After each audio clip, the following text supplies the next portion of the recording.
agar tetap stabil ya imunitas tadi. Ya, maka lihat saja bagaimana Allah berbicara tentang ini. Bagaimana Al-Quran menjelaskan tentang ini semua. Salah satunya, biasa kalau saya lebih suka mentadaburi gitu. Mentadaburi apa-apa yang Allah ciptakan.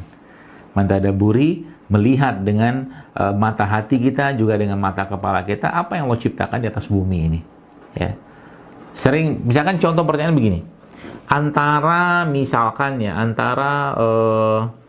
produk makanan yang berbasiskan hewan dengan produk makanan buat manusia yang berbasiskan pada non-hewan atau nabati, kita lihat di bumi ini kita akan bisa ngelihat bahwa jauh lebih banyak produk-produk makanan yang berbasiskan nabati daripada yang hewani.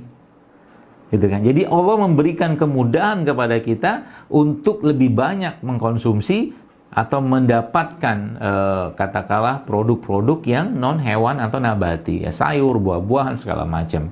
Bukan kita tidak makan yang hewan, karena kita bukan vegetarian. Rasulullah tetap makan daging, bukan itu maksud saya. Tapi lebih banyak itu. Sehingga ini salah satu pesan yang biasanya saya sampaikan kepada ibu-ibu para penguasa dapur, ya, adalah coba mulai diperbaiki isi dapurnya atau isi kulkasnya atau lemari esnya. Dengan cara apa? Ya kalau saya biasanya saya lebih banyakin masukin kalau pas lagi belanja gitu ya, buah-buahan itu saya penuhin di situ, ya. Jadi anak-anak akan melihat kebiasaan hidup sehat kita. Ya, itu salah satunya. Kemudian apa lagi yang kita bisa lakukan Bapak sekalian? Kenalkan mereka dengan dengan tumbuhan-tumbuhannya. Anak saya tahu banget tuh kalau kayak lagi batuk pilek gitu kan, dia akan cari saya terus bilang, "Ayah, mau minum herbal," dia bilang gitu kan. Herbal yang saya minum kan cuma sederhana aja sebenarnya. Ya, kadang-kadang cuma habatus sauda, ya, atau mungkin bubuk-bubuk rempah-rempah atau rimpang, saya campurkan madu, saya masukkan ke dalam mulutnya terus didorong pakai air gitu kan. Maksudnya disuruh dia minum habis itu. Hal-hal sederhana, ya.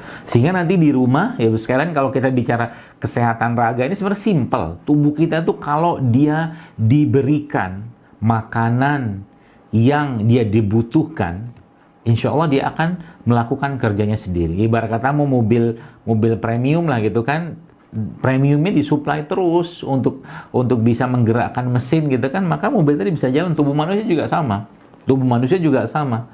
Dia bisa melakukan kerjanya kalau bahan bakarnya disuplai. Nah, bahan bakar tubuh kita itu apa? Ya, bahan bakar tubuh kita itu kalau kita tarik lagi, kita akan ketahuan atau mungkin kita akan mendapatkan kalimat atau kata asam amino. Kan gitu. Asam amino itu bahan bakar tubuh kita.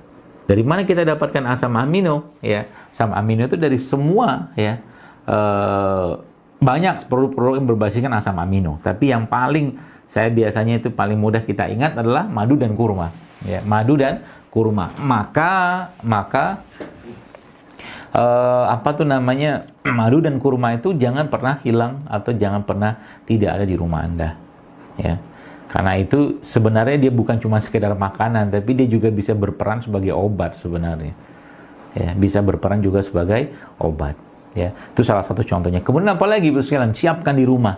Ya, kayak contoh mungkin salah satu yang saya biasa siapkan di rumah tuh ada minyak zaitun dalam bentuk kapsul atau mungkin habatus sauda, ya.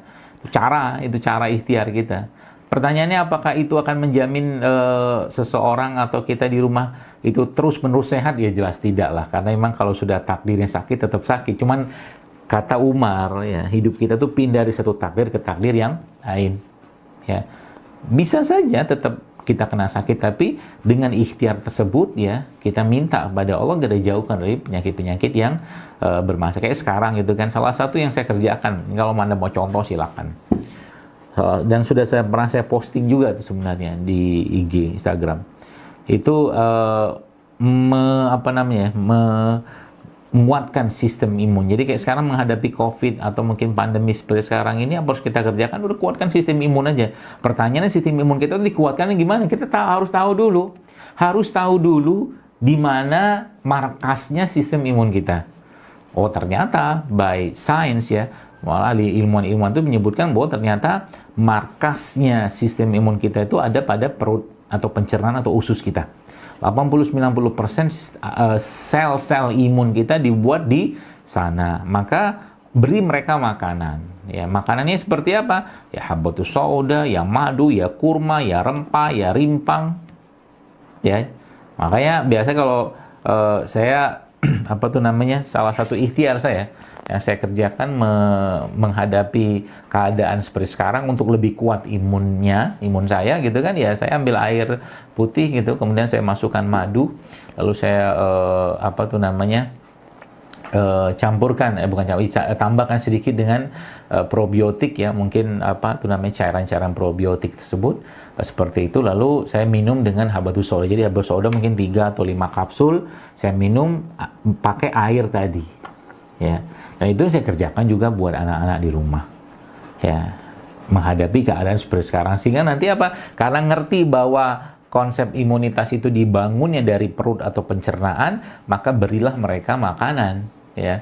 Dan perut atau usus atau pencernaan kita itu memang ada makhluk-makhluk lain yang bersemayam dan hidup di sana ya. Maka ketika mereka diberikan makanan, mereka akan powerful luar biasa. Makanan mereka apa? Ya makanan mereka tuh ya, kalau mungkin bahasa sederhananya itu ya prebiotik ya, mungkin bahasa kita ya prebiotik. Makanan-makanan yang menjadi makanan buat makhluk-makhluk yang ada di sana. Prebiotik contohnya apa ya? Sayuran, buah-buahan, ya, rempah, rimpang, ya, sebagian besar itu adalah prebiotik, ya.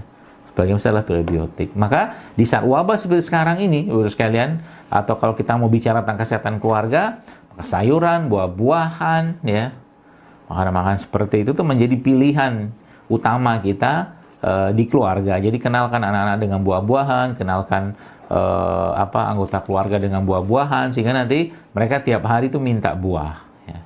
Meminta buah-buahan kepada kita. Itu. Nah, kemudian yang kedua, sekalian, kalau kita bicara tentang tadi ya, menjaga kesehatan secara umum, maka kita perlu memberikan supply lagi ya, supply pasukan tambahan yang menguatkan sistem tubuh kita.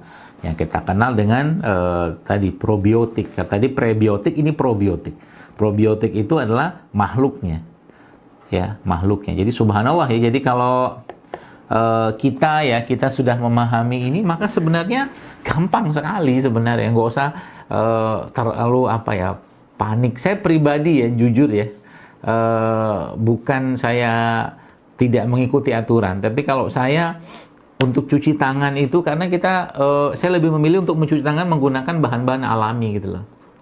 Bahan-bahan alami seperti ya mungkin cuka apel mungkin, atau cairan-cairan probiotik, atau mungkin cairan-cairan lain yang tidak akhirnya menyebabkan kuman-kuman. Kan ada kuman sini semua nih. Kalau kita terus-menerus cuci ya, sekali-sekali silakan, tapi terus-menerus ya, sehingga akhirnya tubuh kita itu over hygiene itu terlalu, higienitasnya keterlaluan, itu nggak bagus.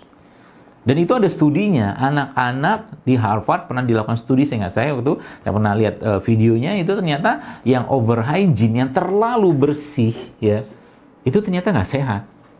Kenapa? Karena dalam bagian tubuh kita ini ada kuman semua, ada kuman-kuman yang memang sudah diciptakan Allah untuk hidup di sana. Ya, jadi kalau kita terlalu berlebihan memusuhi mereka juga akan ibarat kata menyerang balik gitu kan. Ya.